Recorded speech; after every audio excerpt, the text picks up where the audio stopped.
Today on Monkey Life, woolly monkey Oscar has sadly passed away. He was just an all-round, really affectionate, really lovely, dominant male. His death means a move for Chippy. There he goes. Another male leader. And squirrel monkey Charlie does his best to make friends with newcomer Azzy. Plus, watermelons for Paddy's chimps prove a popular treat.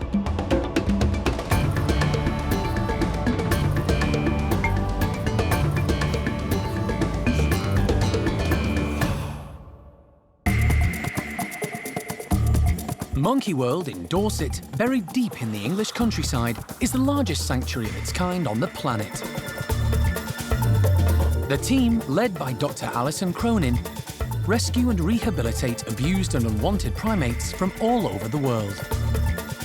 This is going to be the first day that they've ever stepped outside, ever in their lifetime. The park provides a home for more than 250 monkeys and apes from 20 different species.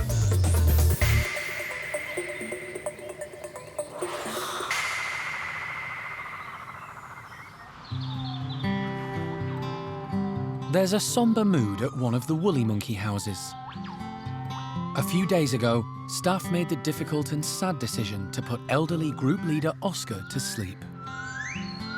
He was suffering from spinal arthritis, and his condition had deteriorated dramatically. With his welfare compromised, there was no other option. Come on, then.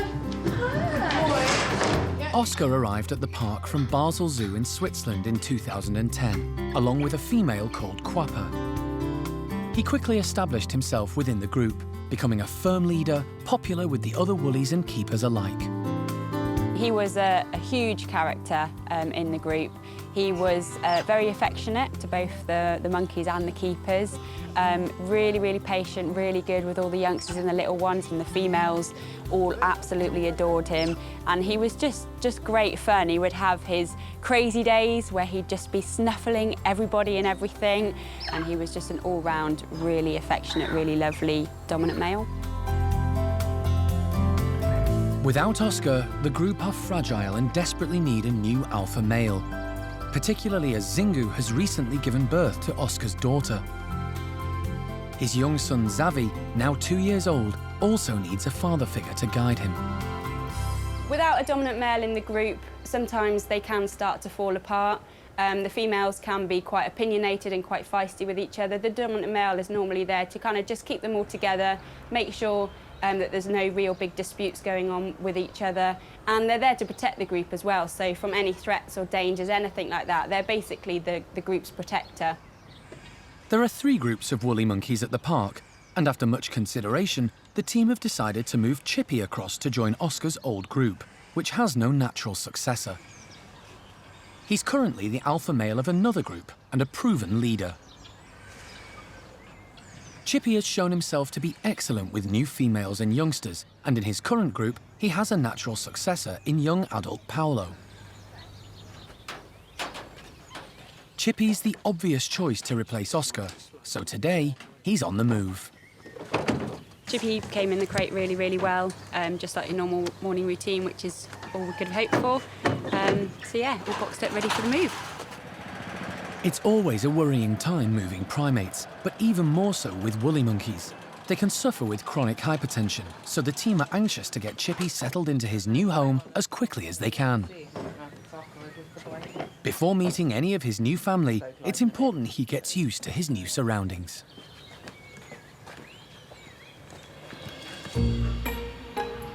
He's straight into the bedroom to explore.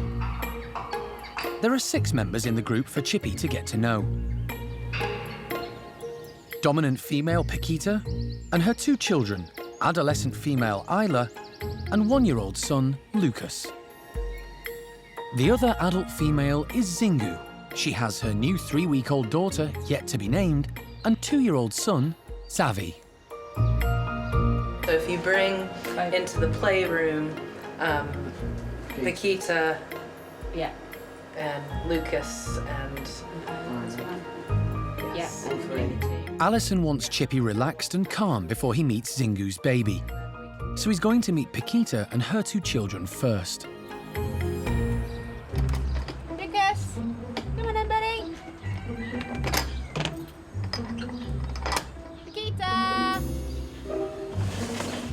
Peekaboo in, Isla?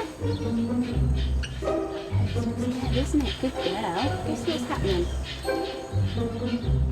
Isla heads straight inside, but persuading Paquita and son Lucas is not so easy. Come on then. With young Lucas in tow, Paquita's wary about what's going on inside and happy to take her time. Paquita. Come on in.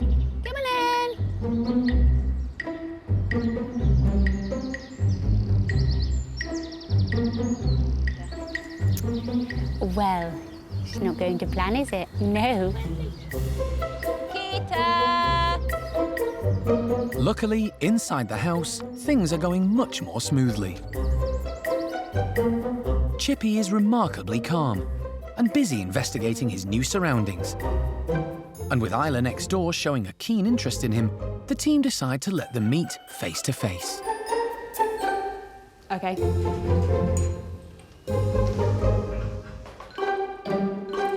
There he goes. Chippy's nervous as he enters.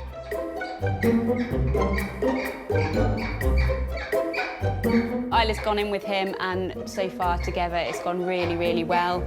She's actually just started teeth chattering at him, which is their flirting behaviour. So she's clearly quite pleased with her new handsome man. So far, so good. At last, Paquita and Lucas pluck up the courage to come inside. But Chippy will have to wait to meet them. Right, you going to come through, you two? Good girl. Oh, that was easy. Good boy.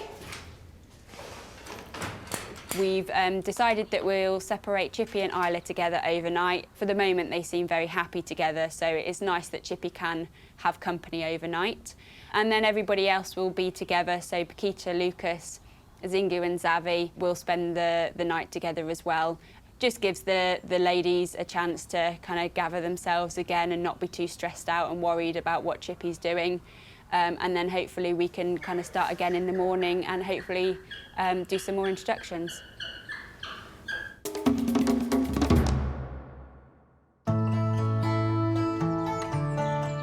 On the other side of the park, two little orangutans are also having a big day. Across the hallway, the other orangs are being moved around the house. So the two babies, Bulu Mata and Rika, can leave their own baby playroom and hit the big time. They're going to explore the huge outside enclosure for the first time.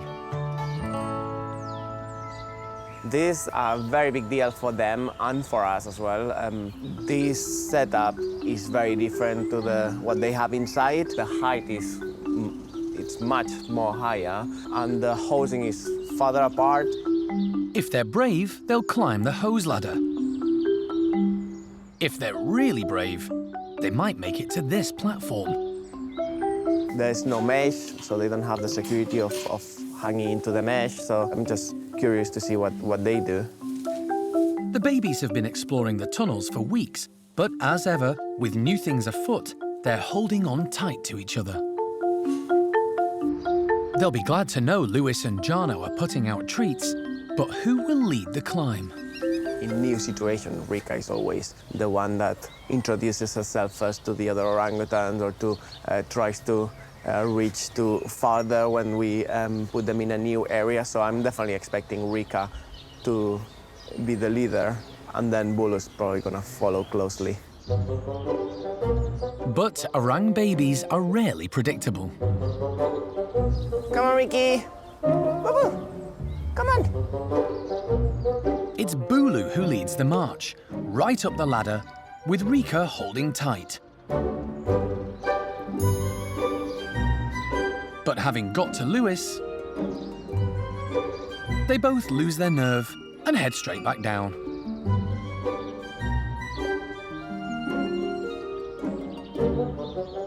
That's quite normal. I mean, they will come out a little bit, then they get a bit frightened, and then they go back to their safety area, which seems to be the tunnel. They quite like it in there. And then they get brave again, come back. I will be offering them a little bit of food. So if they make it this far, they'll get a berry. So hopefully that'll be enough to to keep them interested. But not right now. Yesterday, Azzy, a new squirrel monkey, arrived at the park. Hello, precious. Good girl. Overnight, she's been in a bedroom close by to residents Charlie and Samantha.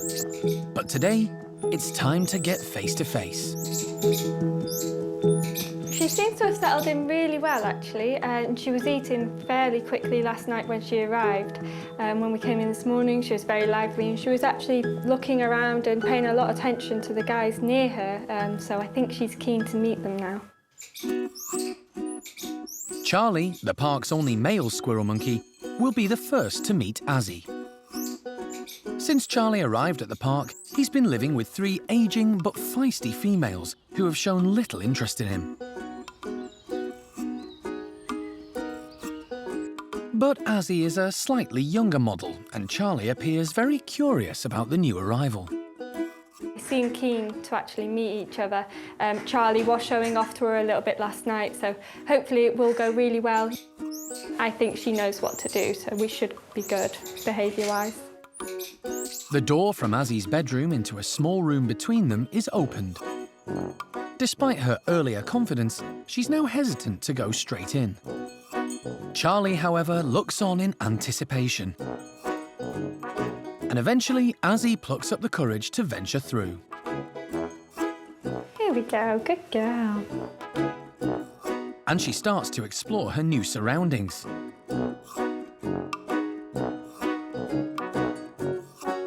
She's getting on well, so the primate care staff decide it's time to let Charlie in.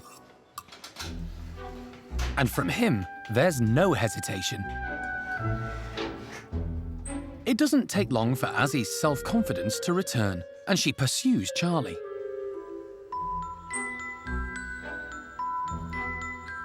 She's doing all the right things, submitting to him and showing that she wants to be friends. And Charlie is reciprocating and seems very pleased to meet her, but his inexperience is making him rather pushy. It's gone reasonably well. She has been following him around, so she is obviously comfortable to be around him, and she actually wants to be near him. For the rest of the day, the primate care team will continue to monitor Charlie and Azzy's new friendship. And once they've got used to each other, it's hoped they'll get on well.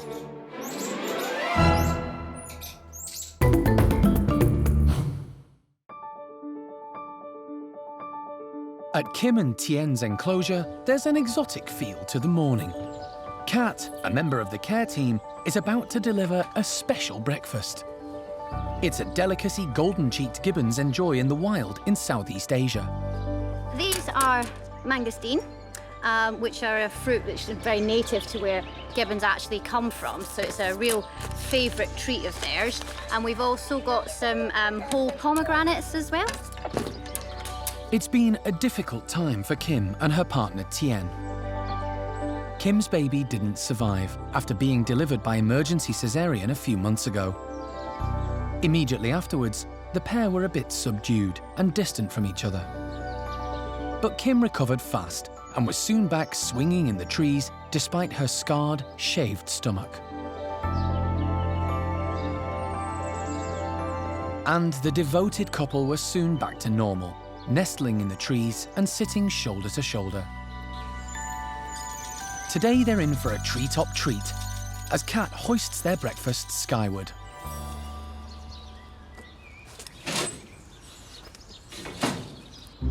Tien is first in and goes straight for a mangosteen.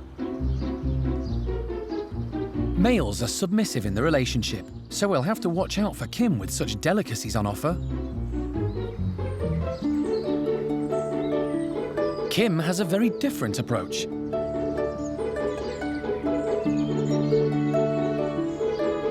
She checks and stows a mangosteen for later, and then munches her way through quite a lot of the breakfast meant for 2.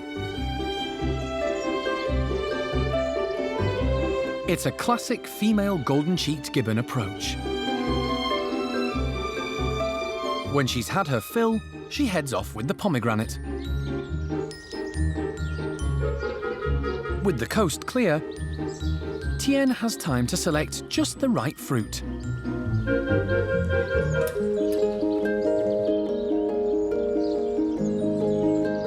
And find a good spot to carefully peel it. But before he even gets a chance to eat it, Kim, having polished off her pomegranate, begins their morning song.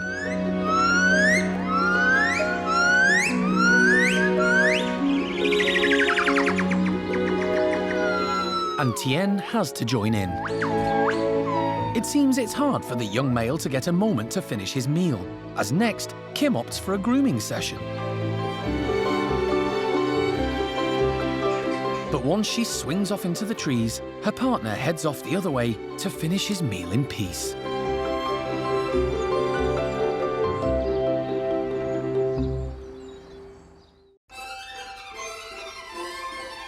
Today at the park, the chimp team are preparing a surprise for Paddy's group.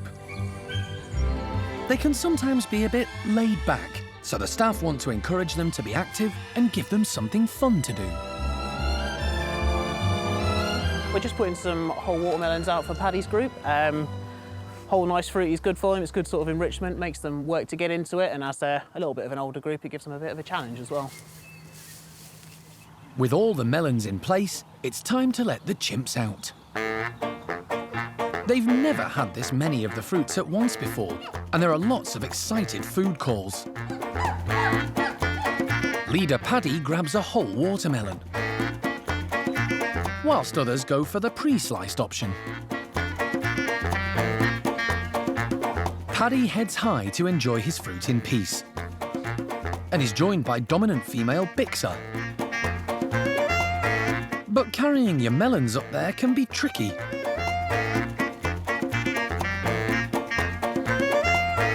With so many watermelons scattered around the enclosure, everyone's tucking in. Except for youngster Bart, who doesn't seem too bothered. Cindy is busily munching, and Grisby would like her to share, but is going to have to find her own.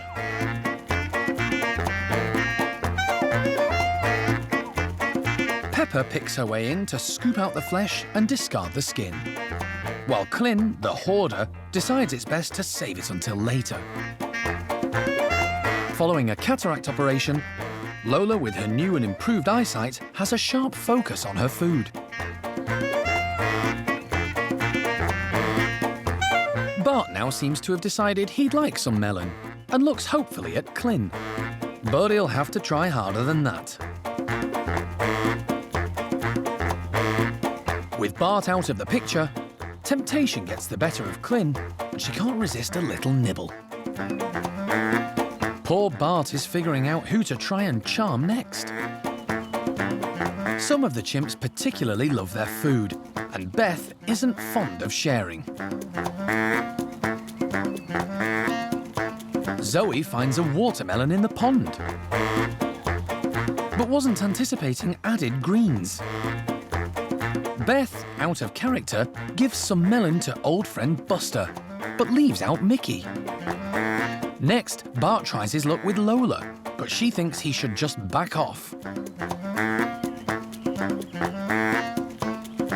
With the melons disappearing and stomachs full, it's time to sit back and get ready for a little after-breakfast nap. And with the grown-ups settling down, Bart has found some leftovers, and it seems he likes melon after all.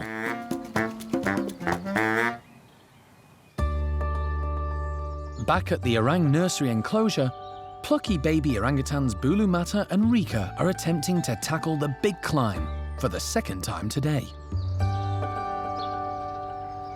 They lost their nerve first time around, but as they get more comfortable with these new hoses, their confidence grows. And this time, they reach the top of the ladder.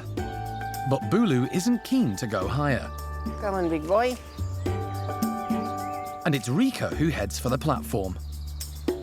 It's important for me to be here with them during this process, because as you can see, Bulu is not quite as brave as Ricky is. And I'm just trying to reassure him I'm here in a very comfortable position, so he can come and sit with me if he wants and then explore from here.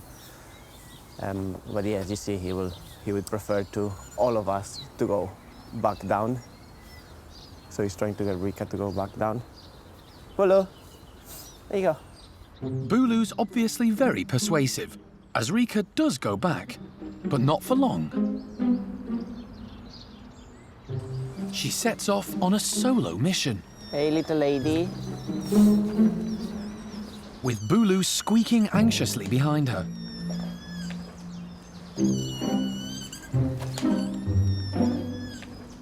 Come, Bulu. It's enough to make her hurry back to comfort him. As additional support, Lewis moves back down too. Come on, Bulu. Bulu was getting a bit anxious whenever Rika was going back to the very top of the platform. So that's why I placed myself in the middle bit. So I'm like a safety spot in the middle. So if Ricky was all the way there, he can come and sit on me if he wants. So since I've done this, there's a lot less squeaking and crying. The new tactic works perfectly. Rika can reach the platform and pick a few of her favourite blackberries.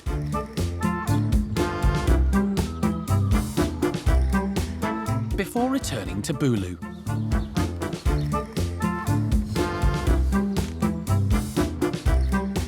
And eventually, he gets bold enough to try too, and claims his reward. He certainly feels he deserves it.